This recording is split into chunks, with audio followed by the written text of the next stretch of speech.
Okay, I've made at least one video before of this stove, which is a Svea 123R, made in Sweden.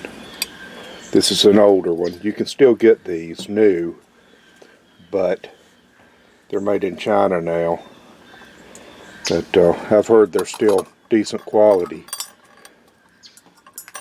But personally, I'd rather have the ones that are actually made in Sweden. And I got a good... Shut up, Rooster. I got a good deal on this, and it didn't come with the windscreen / pot holder and the little pot and pot handle and so on. Only thing it came with was the key. But I've used it in my hobo stove, and I found a can here that I never used it in it, but it fits in it well. So if I punch a few more holes for ventilation, it would probably work in it. And it's the right height to work as a pot stand. But a while back I decided to look. I had looked occasionally on the auction sites,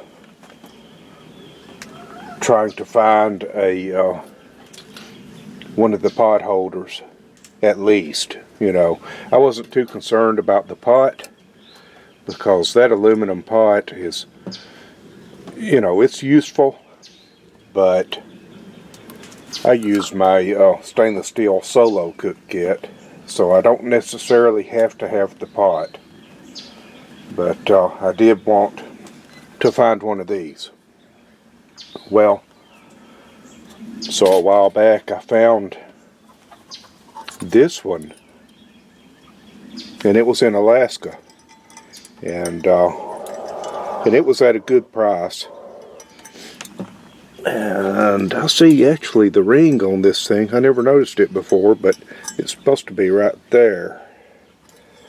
But anyway, this is actually a 123. It's not a 123R, and the difference, and like I said, I found the whole setup for a good price, so I went ahead and got it.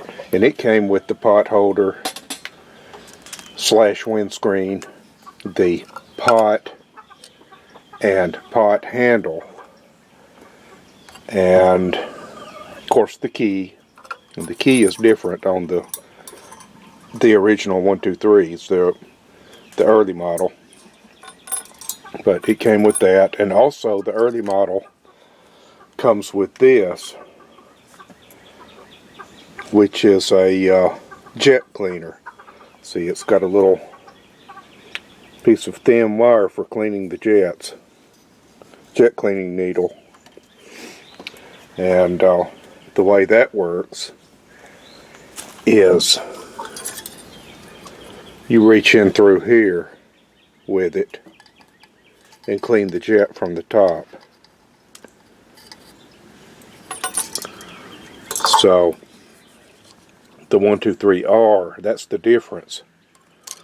123R has a built-in cleaning needle, so when you turn it fully counterclockwise, the cleaning needle comes up out of the jet and cleans it.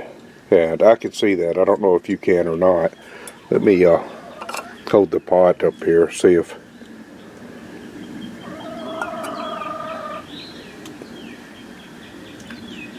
Anyway, the needle is coming out of the jet now. Then when you turn it back this way, it retracts. So that's the difference. And the way you can tell, other than looking for that, is the regulator comes out at 90 degrees on the 123R, which is the later. The early one, the 123, comes out at a downward angle. Other than that, they're pretty much the same. And the same pot holder fits on both of them.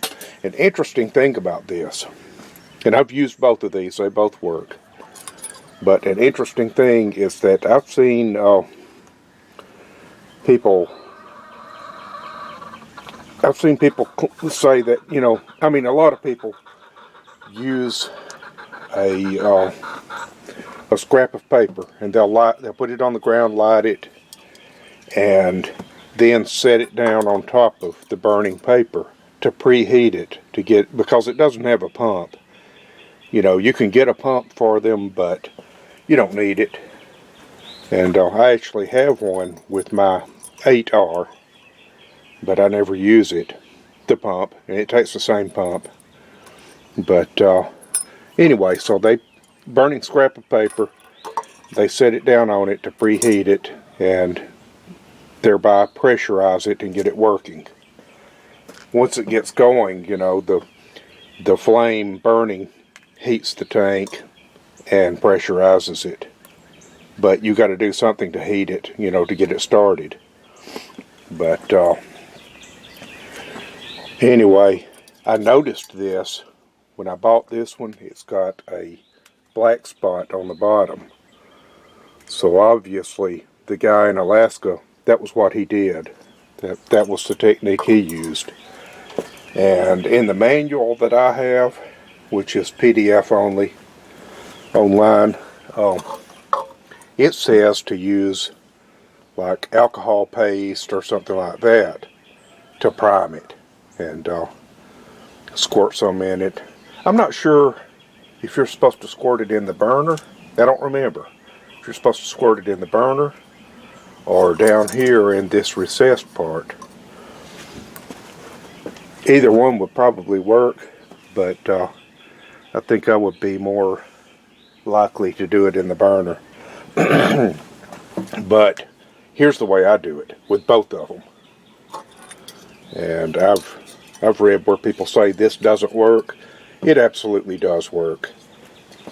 So you've got fuel in it. You know, without holding the tank or anything, you at least crack open the cap, fuel cap.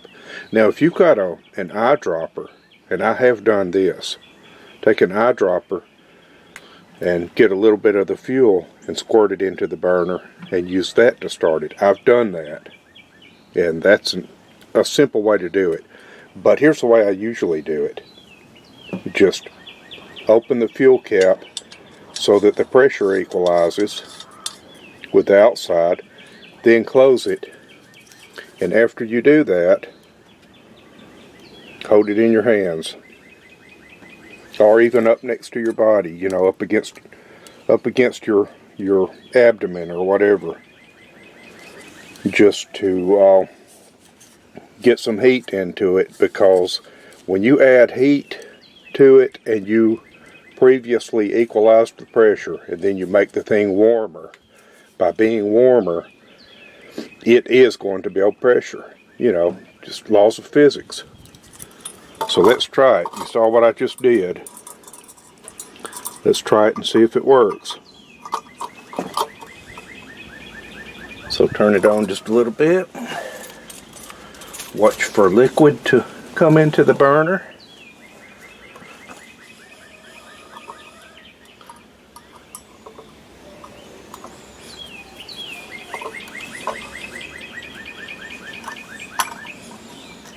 There it comes. And then light it.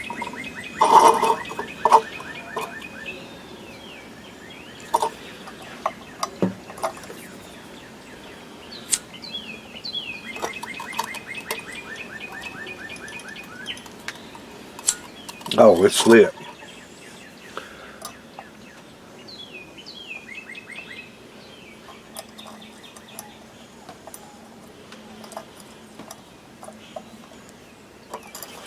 It went out, but now it's lit again.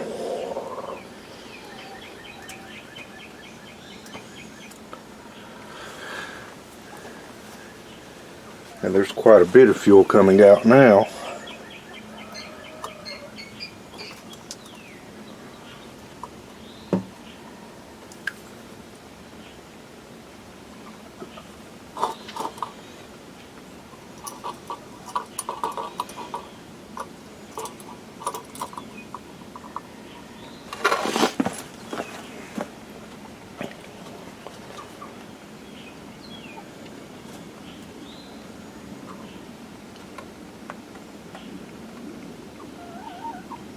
So you see that flame, it's getting higher.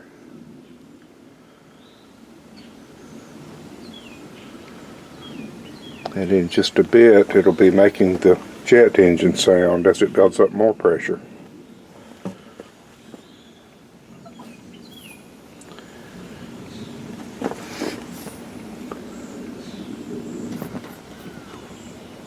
There it goes. It's going choo-choo like a train.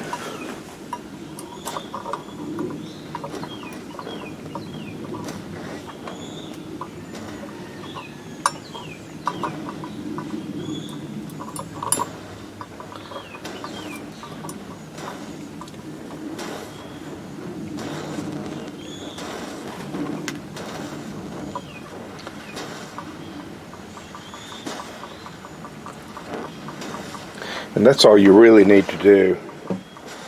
I mean, if it's cold and wet outside, or snowy even, or whatever, and you're trying to get it going, then some of these other tips will make it quicker, probably, to get it going well. And the scrap paper solution works. If you don't have scrap paper, then just getting a little bit of fuel out will work. And if you don't have a medicine dropper, then you can just open it and stick the tip of your blade of your knife in there, your pocket knife, or whatever, a stick or whatever, and get a little bit of fuel on it. And anyway, that's how it works. I'm glad that I have one of each. I don't necessarily need one of each, but I got the whole setup at a good enough price that I would have been satisfied with that price, I think, just for the accessories that I got. But let's do this. So you set that down over it. And of course, if you're getting ready to cook with it, you'll put it like that, but you'll leave the key out here. But setting it up for storage, the key comes through and goes into that hole. Uh-oh.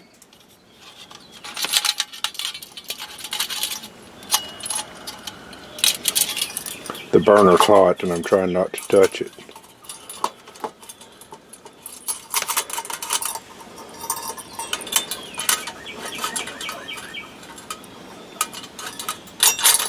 So, into that hole, the jet needle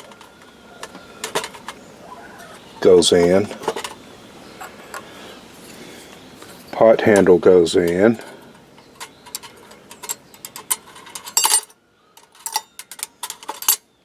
And once that's done,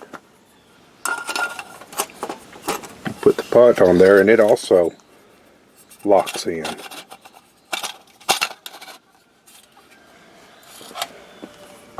So there it is, compact little package that you can put it in your pack or whatever, and it'll be fine.